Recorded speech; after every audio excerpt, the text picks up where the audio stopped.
नमस्ते प्रणाम। हम गायक विश्वनाथ सुरीला आज रउआ के बीच में हमने के एगो छोटा सा कोशिश करत तनी जा। अगर कोनो गलती होखे तो गलती पे रउआ लोग ध्यान मत देम जा। तबला पे हमार छोट भाई विक्की शर्मा जी आई रउआ लोग के बीच में कुछ सुनाओ तनी जा।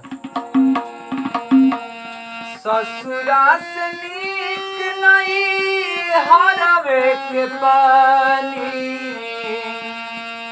जहवा सयान भैनी निखरल जवानी। राउर दुलार प्यार हम कुछ न जाने, घर ही में रही के रौरा परदेस बानी। ससुरा से नीक नहीं हरावे के पानी,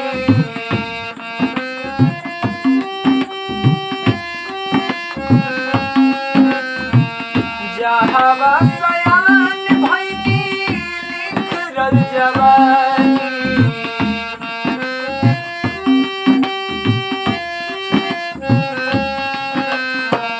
ससुरा से नीक नहीं हरावे के पानी, जहवा सयान भैनी निखरल जवानी।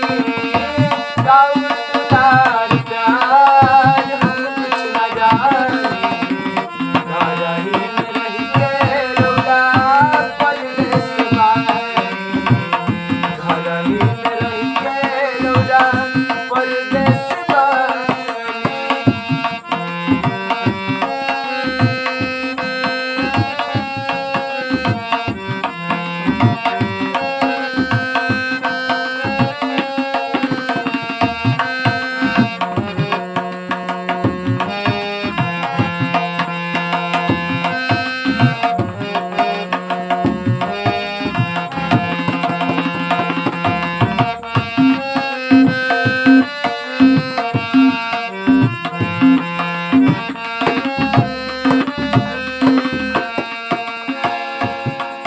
और कहतर की राजा जी भोरा ही निकल जानी राजा रौरा घर से।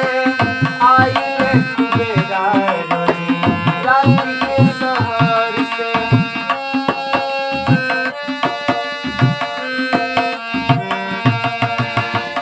भोरा ही निकल जानी राजा रौरा घर से। आइले कुबेरा रोजी राती के शहर से।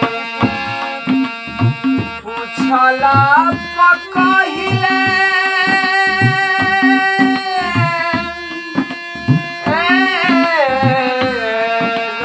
राजा